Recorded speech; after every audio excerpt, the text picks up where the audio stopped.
First up is The Suicide Squad, which is a sequel to the 2016 film Suicide Squad. This one is helmed and written by James Gunn, who you might know from Guardians of the Galaxy, and he's hopped over to the DC Extended Universe. Now, yes, technically this is a sequel to David Ayer's film, but it doesn't feel like you need to know a ton about the first one. It helps, certainly, to appreciate this one, but this film just kind of drops you right in. This is not a movie that is asking a lot of you, which can be a very fun and refreshing thing, but don't go into this expecting like a deep meditative film on what it's like from the perspective of an anti-hero. There are some returning cast members. Most importantly, Margot Robbie is back as Harley Quinn. I truly think she is the shining star of the DC cinematic universe right now because she is putting in her best work. And then Joel Kinnaman is back as Colonel Rick Flag, and Viola Davis reprises her role as Amanda Waller, and she is sort of a government agent.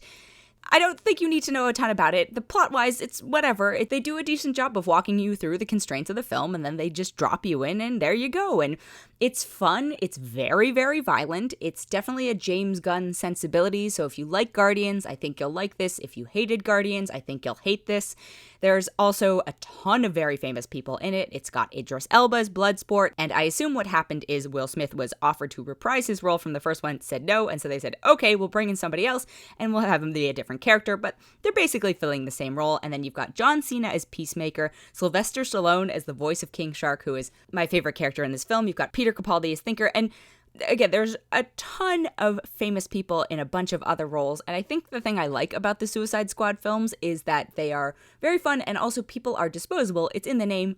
You can expect people to die. That is what I don't necessarily enjoy about other Marvel or DC films or any comic book films, right? Is that you've got these major tentpole characters and they're too afraid to kill them because they want them to be in 20 other films, which makes it so there are no stakes. And really, that's not the best way to watch a film because then if there are no consequences, why do you care about what happens to anybody? Whereas the Suicide Squad is more about cameos, more about cycling through people. So don't get attached to anyone, I think is my advice for this one. Anyway.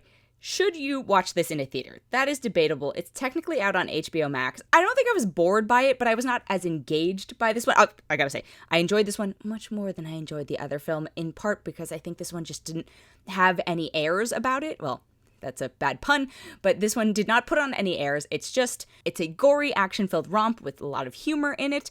The other one felt very self-serious. I don't know if that worked to its advantage, especially when you've got a character like Harley Quinn as sort of a core member of this team, where she's just so wild and absurd, and I feel like it puts itself at odds with the material and the tone and all that stuff. So I enjoyed this one. I don't know if you need to go to a theater, especially with Delta variant and all that stuff raging right now. It felt perfectly fine to watch at home on a small screen, but I do think if you are already inclined to be a fan of this, it's worth watching. If you watch the trailer and it is off-putting to you, as I said before, you're going to hate this film. I personally am going to give it 3.8 out of 5. I think there are certain moments, and they are very memeable moments, that I would give a higher rating to, but overall, it didn't quite grab me the way I was hoping it to. I was excited for this film, and it didn't quite live up to expectations, but it also didn't majorly disappoint me. Thus my rating. And then the other film I have this week is called Vivo. It is an animated film. It is out on Netflix, and it's a very cute film. It's a musical, and it stars the one and only Lin-Manuel Miranda. He wrote new original songs for it. He's collaborating with Chiara Alegria Hudes from In the Heights again, and Alex Lacamoire from Hamilton, so it's definitely a fun sort of converging of his musical history world.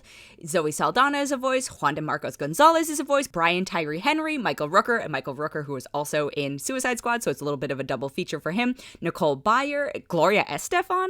And it's a very colorful film. I would say it's definitely aimed at a younger audience. There are some moments that are contemplative as an adult that I think people will appreciate.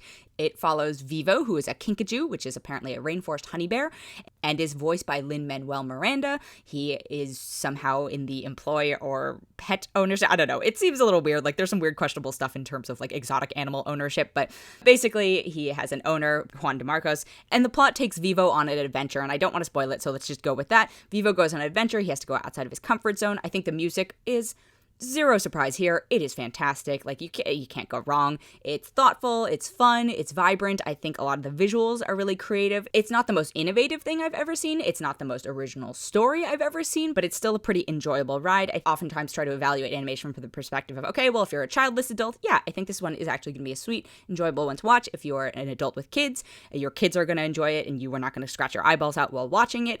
It's short, it moves quickly. There are a couple sequences that might be a little bit trying for those adults, especially those childless ones. But overall, it's just a sweet film. I think it's worth checking out. I'm going to give it 3.9 out of 5.